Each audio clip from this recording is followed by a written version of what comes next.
Welcome everyone inside the MMA Cave once again here on Cable 14. I'm your host Reed Duthie, pleased to be joined as always by Jay Peacock, the owner, operator of MMA Ontario, Fight Planet. Jay, you adding anything else to the list this month? No, we're good for now, you know. So we've got everything in order this time. Everything's in order. We've got a great show coming up. So many things happening in Ontario, in the region, in Canada. I'm pumped. Yeah, it's going to be a great month of November, and we're going to start it off by talking about the Score Fighting Series 7. That's coming right back to Hamilton Place Theatre. Jay, they always bring a loaded card to Hamilton, and it just seems like this time Brendan Fife and the whole crew at the Score have stepped it up one more time. They've brought in a main event that could be a Strikeforce main event, could be a Bellator main event, it could 100%. Be a co-main event on any UFC show. It's Forrest the Meat Cleaver Petts, one of the best nicknames in all of mixed martial arts, taking on young gun Jordan Meehan. You know what? You got Forrest Petts. He's coming off, he gets dropped from the UFC, has 2 big W's, comes into the Score Fighting Series, has fight of the night potential, has fight of the night guaranteed, gets his extra paycheck. You know, he's going to come in there, he's going to look to bang, he's going to look to stand up with Jordan. And Jordan Meehan is no joke, folks. Like, this kid, he's fighting for Strikeforce. He's got, you know, a slight demotion, but only because the promotion is canceled now. So what do? You bring him to the next biggest thing. The Score Fighting Series is the next stop. Yeah, and it helps that they have such a great relationship between the Score Fighting Series and the other promotions down in the States, because they're able to share talent back and forth, exactly how they end up with Jordan Meehan. Forrest Petts had what was an unbelievable brawl against Sergey Yuskevich. I believe that was at the Score Fighting Series 4. Right here in Hamilton. Yeah, right here in Hamilton. Those two guys put on a show that will not soon be forgotten, but I think this one's just going to take that to a whole nother level. It's going to be a stand-up war for sure. I don't see this one hitting the ground unless someone gets dropped by a hook or, you know, an uppercut. That's about the only way it's hitting the mat. Someone's butt's finished. You want to talk about finishing fights, too. The second fight that we're going to look at from the Score Fighting Series 7, two guys that really enjoy putting it on one another, and that's going to be Ryan Healy and Jesse Ronson, the body snatcher versus the Team Quest prodigy, Ryan Healy. And this guy, Ryan Healy, he and his brother Bam Bam, Pat Healy, who's been a Strikeforce lightweight at the very top of the level in Strikeforce.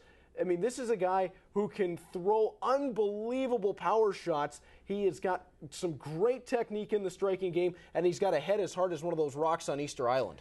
You're right, Reed, in every possible way. This fight of the night, I guarantee it almost. You know, you got Ryan Healy, twin brother of Pat, comes out there with Matt Lindland, the dirty boxer, so you know when it comes into a clinch war, there's going to be elbows thrown in tight, there's going to be hooks, there's going to be bombs.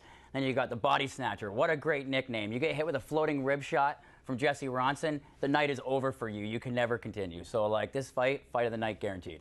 Jesse Ronson has some unbelievable talent. You talk about a guy that was trained by the late Sean Tompkins, 11-2 in his mixed martial arts career. He's fought some of the very best that Ontario has to offer and come out on top. Ronson has looked spectacular in his last few as well. His last outing against Mike Ricci, again here in Hamilton, was another brilliant performance. He was able to use his kickboxing to an unbelievable level once again. And when you talk about Ronson, you're looking at a guy who not only has a winning record in mixed martial arts, he has a winning record as a pro kickboxer as well. So the body snatcher nickname does fit him perfectly. The hands are up to the very top level of the game, and you got to watch for Ronson's body kicks. He starts to focus in on that liver shot. He makes Boss Rutan proud, Jay. 100%, you know, like I said, if he hits you in the ribs or he hits you anywhere in this area, you're going to go down. And the next time he sets up that shot, you're going to be ready for it. You're going to drop to block. Boom, right crossing the chin, your night is over. Third fight we're going to look at, our guest today, Josh Hill, is back in action at Hamilton Place once again, and what a better place to have him. I mean, you look at 9-0, taking on a former WEC, former Bellator veteran, Rafael Abello. Jay, Josh is coming off a big win over John Frazier. So what's the score do to him?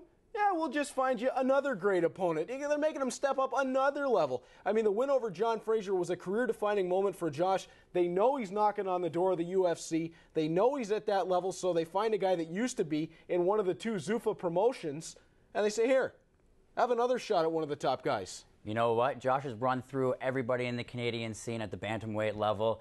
He's dominated them in performance after performance after performance. You got to bring somebody overseas. You got to bring somebody, a Brazilian, who's going to, you know, he's going to test them at the ground because it's going to go to the ground. Josh has got that kind of skill. He's wide as a Buick, strong as a Knox. He's going to take you down. He's going to try and dominate you and control you on the ground. This guy, though, you know, like Rebello, he's got some skills, and he wins by submission, so you got to be careful of that. And I expect to see Josh stand up a little bit, test his new ground. You know, like, he doesn't like to stand up too often, but I think this fight, he's going to go for it. It's not a surprise that Josh Hill would want to stand up with Habelo, known for his ground game, but in Josh's last 3 performances, Jay, each one he's gotten better and better. The Wilson fight, people were talking about why didn't he finish Wilson? Well, if you go back and take a look at that fight, 15 minutes, I think he spent 13 minutes in mount position. The only reason is that Wilson was too stubborn to give up. Then the fight against John Frazier. People, I don't know that anyone said that John Frazier was going to beat Josh Hill, but they said he had the tools to be able to do it. So what does Josh do? Answers the critics by going in and putting on a 15-minute clinic on how to dominate a mixed martial arts fight. 100%. Josh knows how to win. He knows where he needs to be when he's got to win, and he takes it to that spot and he dominates. And when he's on top of you, you're not getting up, and that's the way you want to be. You want to take your submission wrestling to the next level. You always got to practice it, so you might as well practice it right inside the cage. Yeah, it's going to be a great event. The Score Fighting Series 7 coming up. That's November the 23rd at Hamilton Place, and it couldn't be any better. A packed card, a packed house, the Score Fighting Series in Hamilton. It's a match made in heaven. But stay with us, folks. When the MMA Cave comes back, we're going to talk about what we've got going on behind us. UFC 154. It's going to be a night to remember in Montreal.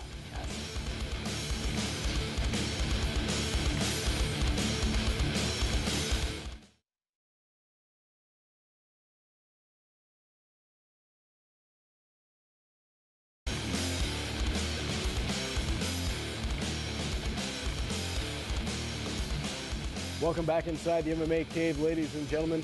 It's Reed and Jay with you once again. And Jay, the UFC is back on a roll. It looks like some of the injury problems that had plagued the promotion and caused the cancellation of a fight card is now behind them. UFC 154 is going to be one of the best events that the UFC has ever put on. A completely stacked card from top to bottom. It features a lot of Canadians. And, of course, the best Canadian in mixed martial arts is Georges St-Pierre. This is his big comeback fight. But before we break down the fights, we got to thank someone very special for hooking us up with this great piece of artwork behind us to advertise UFC 154. And Jay, I know you got all the details. You know what? I'd like to thank Donnie Oliveira, www.themartialartist.com. Check him out. You can see him at his website. You can check him out at Fight Planet, which is located at 730 Upper James here in Hamilton, Ontario. He's a local artist.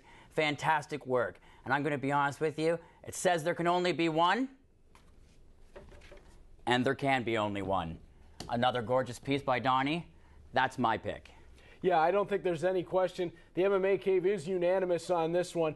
Georges St-Pierre versus Carlos Condit, the main event at UFC 154. There can be only one champion, the interim champion Condit against, well, I guess even Condit says the real champion, Georges St-Pierre. As you see on the poster, it shows them both holding the belts. There'll only be one by the end of the night. And Jay, even with all the tools that Carlos Condit brings to the table, the great striking, the reach, the range, the way he uses that outside to pick apart opponents, it's hard to see how he's going to be able to stop GSP. When GSP gets on a rampage and he wants to take you to the ground, you're going to the ground. 100%. You know, Georges St-Pierre is an animal when he trains. He trains gymnastics, he trains ballet, he trains balance, he trains power, precision, preciseness. This guy has got all the tools you need to be the world's best. I know a lot of people say Anderson Silva is going to be there with it, the super fight, all that kind of stuff. I don't see it ever happening. There's still Nick Diaz in the background. But Georges St-Pierre, he trained with Greg Jackson. People called him not dominating, not a really boring kind of fighter. So he gets away from Greg Jackson. Greg Jackson goes to Carlos Condit now. He's kind of got an inside scoop on GSP, you could say. But, man, it's Georges St-Pierre. This guy is the best. And you look at the camp that they've assembled at TriStar in Montreal for this fight. Firas Zahabi has brought in some of the best from around the world. Former Slammer and the Hammer fighter Francis Carmon, who's now in the UFC, was in to help Georges St-Pierre with his kickboxing. And when you stand with Francis Carmon, just ask Jason Day, you might not know what hit you. All you know is you've been in a war. Yeah, you wake up 5 minutes later, man. That's it. Doctor's saying, are you okay? How many fingers do I have? That's the kind of things that happen. Jay, we're also going to take a look, too, because the card is stacked full on UFC 154. We're going to take a look at the complete show. You look at all the great fights. Johnny Hendricks versus Martin Kampmann could be a #1 contenders fight. Francis Carmon is on the card himself against Tom Lawler. I don't see that fight coming out of the first round. But one we want to focus on, good friend of the show, Mark the Machine Hominick. This could be it for him. If he doesn't defeat Pablo Garza in this fight, it would be 4 UFC losses in a row. There's no way Hominick survives in the UFC with a loss. That's right, and he's got such a tough opponent right now. Pablo Garza, he's tall, he's lanky, he's probably the biggest guy in the division. He's probably the most awkward to have to face. He's got a long reach. He can throw you with a flying choke. He can do almost anything he wants to do in the cage. He's probably one of the most underrated guys in the division as far as I'm concerned. Mark, I wish you the best. I really want to see you pull off a W. But if you don't, buddy, I look forward to seeing you in the Score Fighting Series because I figure that'll be your next stop.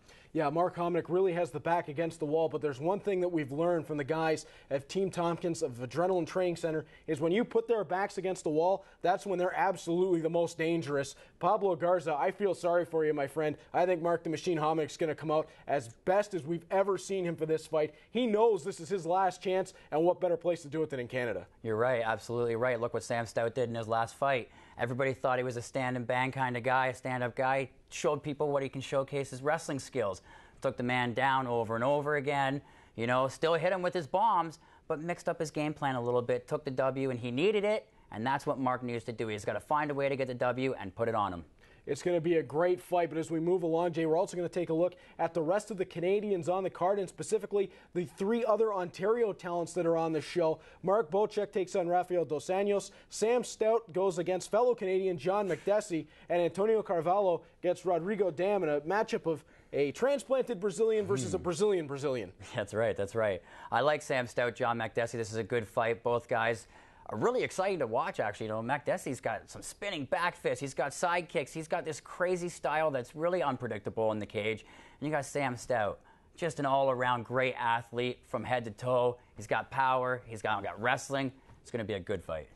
Jay, I got to ask you this question. We talked about 4 Ontario talents on the card: Carvalho, Bocek, Stout, and Hominick. Can Ontario go 4 for 4 at UFC 154? 100% they can. They can. It's Ontario, man. We've got talent all over this place, and good talent. And when they're at that kind of an elite level, they don't like to lose. Yeah, nobody on that card from Ontario is coming with any thoughts other than winning their fights. They all want to advance up the ladder, and it could eventually lead to some interesting Ontario versus Ontario battles, but that's another story for another day. The MMA Cave is going to go to break, but stay tuned because when we come back, the undefeated, unstoppable, untamed Josh Hill is going to join us right here on set.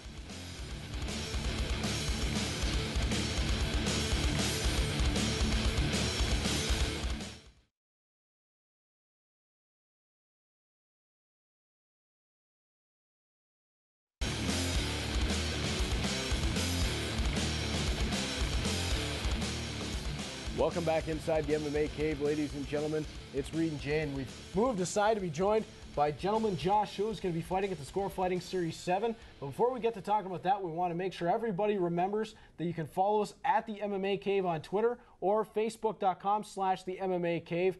Josh, you want to plug your own social media there while we have the opportunity? Yeah, you can follow me on Facebook and also at Gentleman J Hill is my Twitter, so you can listen to me and my buddies bicker at each other and make fun of each other. It's always entertaining, really. It's great to be around these guys, and we're going to be around you guys again for the Score Fighting Series 7. First thing I want to ask you is the whole team kind of came back together when you were fighting Josh Hill. You had everybody in your corner. I think you had the longest entourage in mixed martial arts history when you made your walkout. Is the whole team going to be back together again? Is that the plan for the Score Fighting Series 7? I hope so, yeah, for sure. Actually, I didn't even realize. I looked back and I seen like 30 guys behind me. I was like, oh, where'd they all come from? But yeah, it's awesome. I got the best training partners, I think, in Ontario, and I'm lucky to have them all in my corner and be there with me through the training camp, and it's been great. So hopefully the same thing again. Yeah, that last fight against John Frazier, a lot of people, including some of the analysts on the Score, were saying that he had the tools to defeat you. Jay and I mentioned that earlier in the show. I don't remember hearing anyone actually saying that he was going to beat you. I think that's where the difference was. And we on this show claimed that you were going to win that fight. You made us look like geniuses after that event because you put on a 15-minute clinic. What was it like going in there? I know you and John, there was no animosity in that fight. That was a fight between two guys who really respected one another. What was it like going in there and really proving where you stand pretty much alone as the top bantamweight in Canada?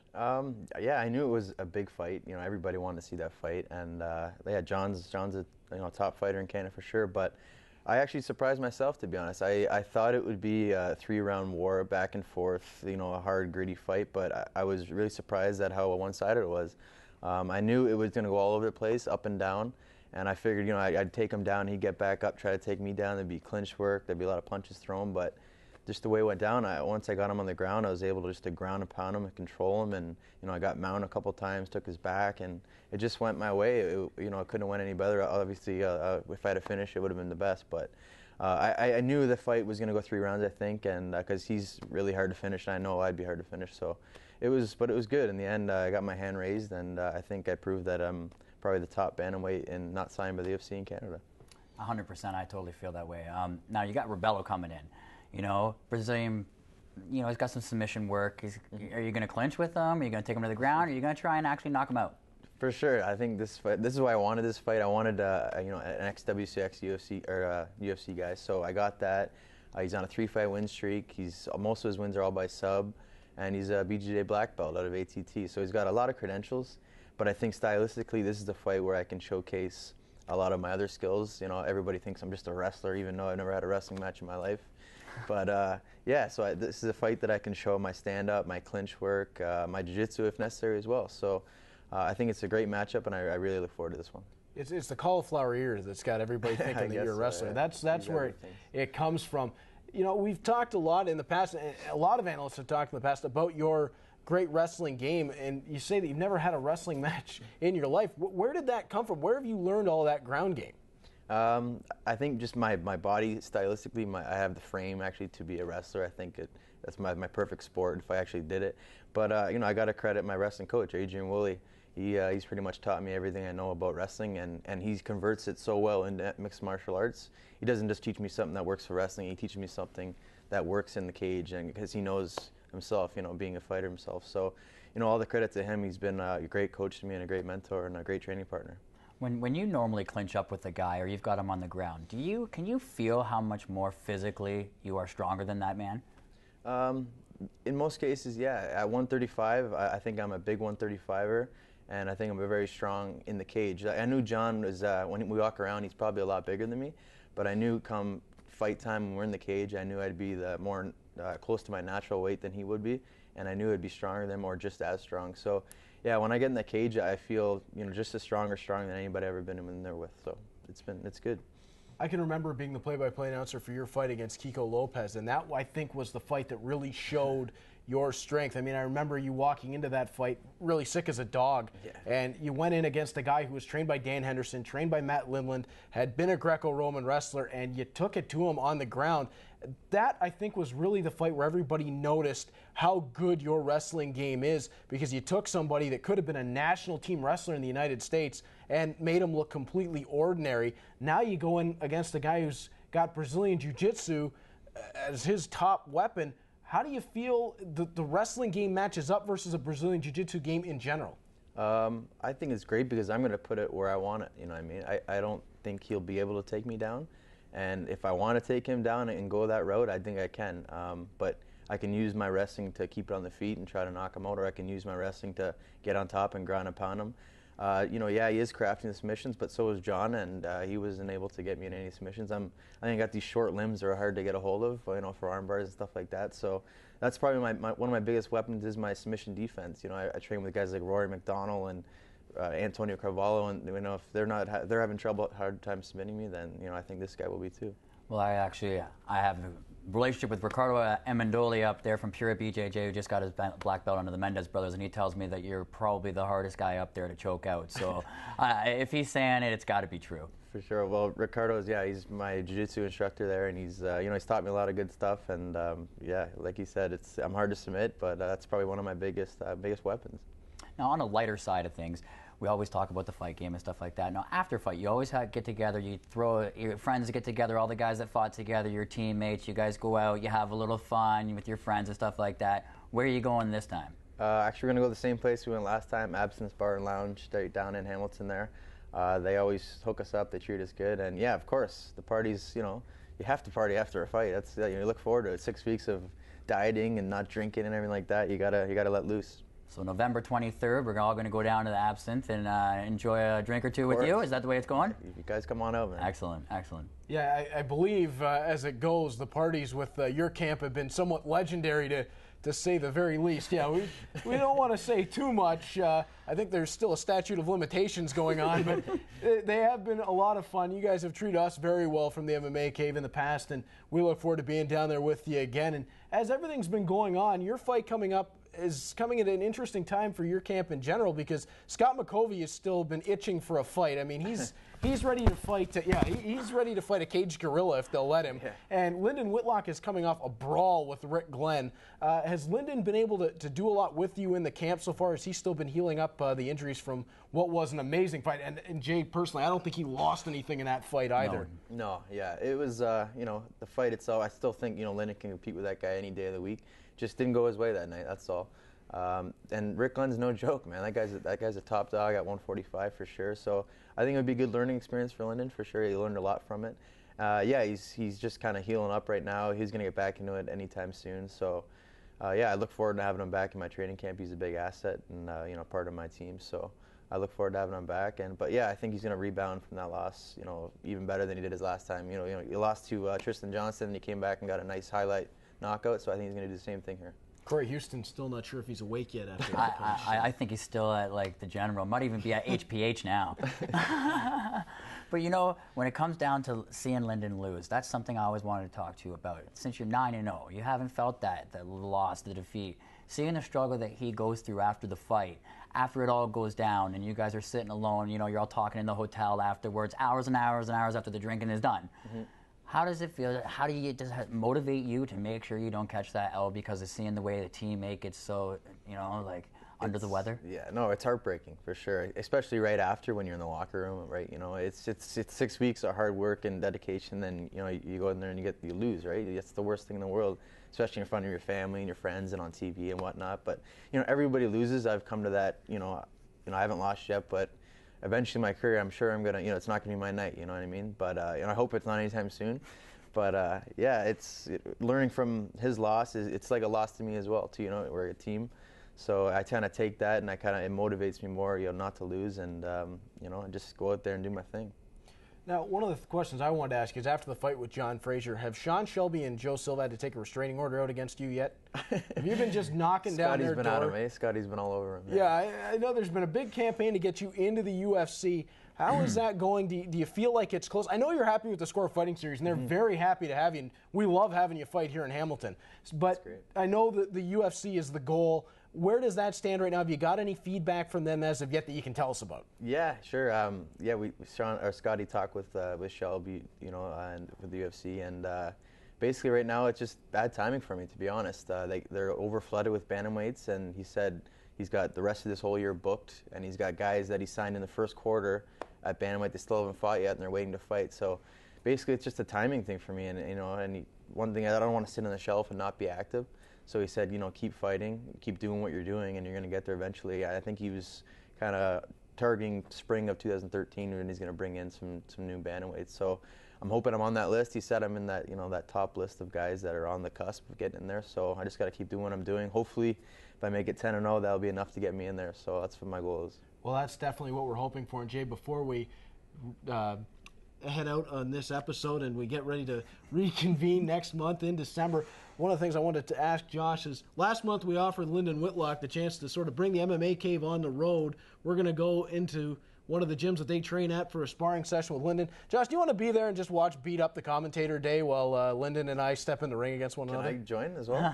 If you want to, yeah, we can have some. Yeah. Awesome. So wait, you get Lyndon and I now I have to fight Josh. Great, thanks, I appreciate that, buddy. No. Well, we'll make it a ground game with. I'll box Lyndon, and you can wrestle Josh. So 3, 2, 1, I'm out. Sounds good. Yeah. Awesome. I'm down. Let's do it. It sounds like a great time, at least for you guys anyway. But we'll have some fun. We'll get some great work out of it, and it'll be great to be on the inside and see what you guys go through in a daily session. Perfect. Let's do it. Sounds good.